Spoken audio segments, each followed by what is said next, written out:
Ku kasance da channel ɗin Kunnen Gari. A cikin shirin masana'antar Kannywood. Tare da ni mai jidda Aliyu. Shirin masana'antar Kannywood shiri ne da zai ringa kawo muku hira da mawaƙa, jarumai, masu bada umarni da dukkanin wasu masu bada gudunmawa a masana'antar ta Kannywood. A yau muna tare da babbar baƙuwarmu wanda masu kallo za su so su ji wace ce. Malama, assalamu alaikum, za mu so mu ji. Wa alaikum salam wa rahmatullahi ta'ala wa barakatuh. Sunana Sadiya Muhammad Ansar wadda aka fi sani da Hasiya. To Malama Sadiya, za mu so mu ɗan takaitaccen tarihin ki. Takaitaccen tarihi na ni yan garin Adamawa, haifafiyar garin local gama. A nan aka haife ni, na primary school ɗina a Mobi North, na yi secondary school ɗina still a Mobi, sannan na yi diploma, so daga nan bai ci gaba ba. Amma to Malama Sadiya, me ya jawo ra'ayinki da kika shiga Kannywood? Gaskiya ban taɓa sha'awar jin zan shiga Kannywood ba, kawai dai Allah ne ya sa akwai abinci na a jiki amma fara da sha'awa. To wa kika gani haka misali wa ya jawo ki kika shigo ciki? Akwai wata friend ɗina da ya taɓa raka su, suka je suna aiki, suna shooting, sai suke ce min to su dan bani mana ko role ɗaya zan dan iya play, sai na ce musu no, ina ma kunya na ce ni ba zan iya ba, so sai suka bani dai kawai dai sai na ji like zan iya yi, sai suka dan bani karfin gwiwa in ci gaba mana ai kaza ana samu da dai sauransu, so shi ne dalilin shiga na. Kowane fim ne naki na farko da kika fara yi, za ki iya tunawa? Na fara da ranar sakamako, shi ne fim ɗina na farko. A yanzu a ƙiyastin fina-finai nawa kika yi? Gaskiya na yi ba zai wuce guda 5 ba. Maki da yawa bai da yawa ba.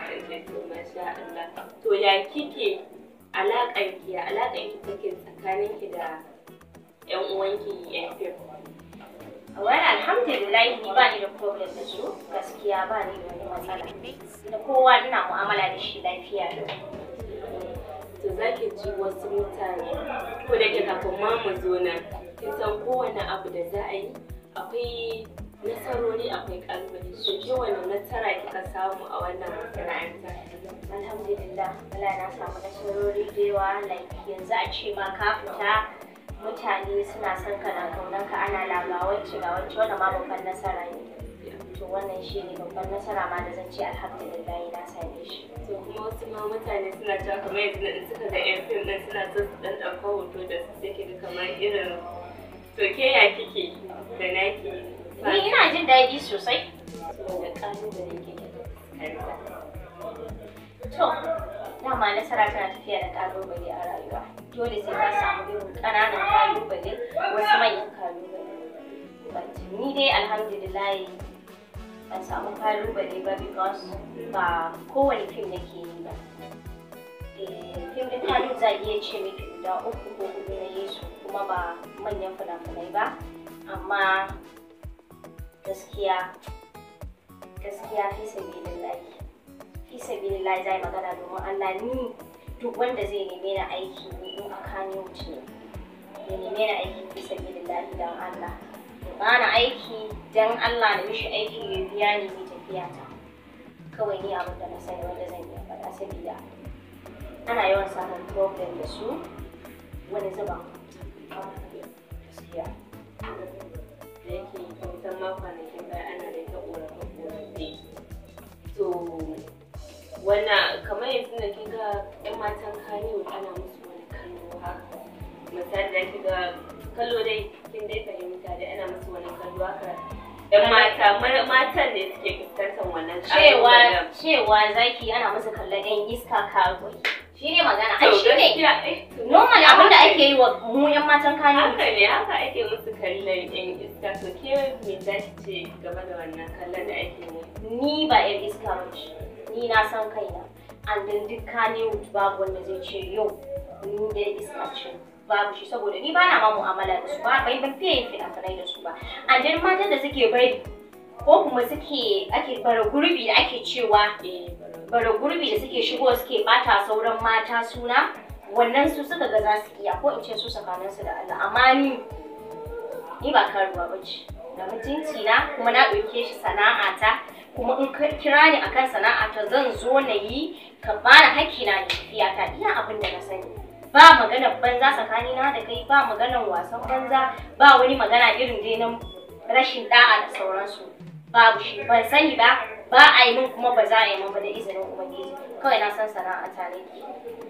To masu kallo ku daina yi wa mutane kuɗin goro, ya kamata sai kun zauna kun shiga jikinsu sannan, amma yawanci sai ku ga kuna ana kuɗin goro a ce duka ƴan matan Kannywood ɗan iska ne, sai kun dai ji daga bakin ɗaya daga cikinsu.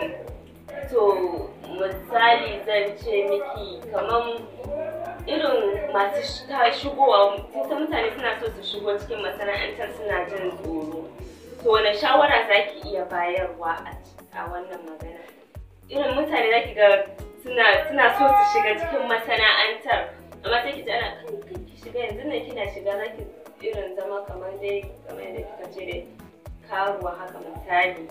Kin fahimta dai? To ke wani magana mai shawarar da ki ba masu so su shigo? Mata kenan kike? Mata, ai da su ne suke fuskantar wannan ƙalubalen mata. Ni mace ce, kuma ina cikin wannan sana'a harkar. Shawarar da zan ba su shi ne mutuncin mace, darajar mace, gidan mutunta. Ba abin da ya fi in dai tana da miji. Mutuncin mace, darajar mace, gidan mijinta, ba abin da ya fi a rayuwar nan. Shawarar da zan ba su yi aure, su zauna a gidan mazajen su yi bauta. Idan mace ta mutu a doke ta da mutunci da daraja a je a binne ta. Amma idan kuma suna da ra'ayi za su shigo. Su nemi albarkan iyaye. Tabbas duk wacce ta shigo wannan harkar tana da albarkan iyaye. Za ta ga ci gaba kuma za ta samu abin da take bukata. Haka ne, to ai an ce kuma wai matan Kannywood ba sa zaman aure. Yin da ce a game da wannan maganar da ake yi yawanci. Sai a ce matan Kannywood ba sa zaman aure. Da sun yi aure sai su fito sai a gansu a cikin fim. Ko wata ɗaya wasu wai ba sa yi sai a gansu a cikin fim. To, abin da zan iya faɗa miki a nan shi ne akan wannan al'amari na matan Kannywood da ba sa zaman aure shi ne. First of all, me yake fito da su a gidan mazajensu? Kun sani? Ba ku sani ba. Wani dishi suka samu? Ba ku sani ba. Dishin na maza ne, na mazansu ne, ko kuma na matan? Ba ku sani ba, Allahu a'lam. But amma ni abinda nake noticing na yawancin matan, I'm sorry to say, because like yanzu ni ce ina wannan harkar, na saba ina rike kuɗi, ina rike dukiya. Gidan aure fa gidan bauta ne. In dai kika ce aure zaki aure, to ki sa a ranki bauta zaki. Dole ne abinda kike samu a waje ba shi zaki samu a gidan miji ba, sai kin yi haƙuri. Abinda kike ce a waje kina da dukiya ki zaki sai ki yadda kika ga dama ki fanta ma a gidan miji, sai abinda ya kawo ki karɓa hannu biyu ki ce Allah sa albarka. Ki yi haƙuri, ki amfani da abin da kika samu. So in dai muna sa wannan abin a ranmu, za mu ci gaba da rayuwar aure, za mu zauna kuma za mu hayyafa kuma a manta ma da mu a doron duniyar Kannywood. Kun fahimci abin da nake nufi? So amma in dai muna da wannan kwaɗayin, dole ne za mu rinka shiga muna fita. Wani zubin kuma matanmu suna fuskantar wulaƙanci daga wajen mazajensu. Za ka auri mace ka aje ta babu abinci babu abin sha ne? A waje tana business ɗinta, tana da sana'anta, alal misali tana yin yadda take so. So in baka da shi zaka ɗan kamanta. So abubuwan da yake faruwa kenan shine yawanci ake yawan samun sake-saken aure a wannan harkar. So mun ma zo ƙarshen hira. Wanda shawarwari zaki ba 'yan cikin masana'antar taku? Shawarar da zaki ba su kamar yanzu ne da dai za su iya gyara ma'amalansu da mutane, irin yadda kin ga wasu in suka zo kamar suna dan wulakanci, wasu dai duk da dai za su fi jawo hankalinsu in uwan naki na masana'anta. Ku yi dan Allah, in za ku yi dan Allah. In akwai wani personal issue tsakaninka da wata ko me, wannan is different. Amma in za ku yi harka ce ta sana'a, ni kamar yadda na faɗa zan ƙara maimaita, sana'a na dubi don harka ta sana'a ta ɗan da kai ne sana'a business. Kaka kamun wata maganar banza ko wani abu, ni saboda Allah mu wasi dan Allah. So ku tsaftace, in kuka tsaftace mazan mu da matan muka tsaftace zukatan mu, wallahi babu wanda zai fito a waje ya sake mu. ko a ce mana kaza. Kuma duk wannan business da ake yi a rayuwar duniyar nan babu business din da yau ko dan kasuwa ne kai kana awon mudu ka sa yatsanka haka ya zuba ka toye mudu kuma Allah sai ya tambaye ka ranar lahira. So kowane business akwai wutarsa akwai aljanna. Kawai mu tsaftace zukatan mu dubi Allah kawai mu yi saboda Allah. Masu sauraro a nan muka kawo ƙarshen wannan shirin na masana'antar Kannywood. Kun dai jiyan da hiranmu ya kasance sai ku ci gaba da bibiyar mu a cikin tashar mu mai suna Kunnen Gari. A shafukanmu na Facebook, Instagram, TikTok da kuma website ma'asar.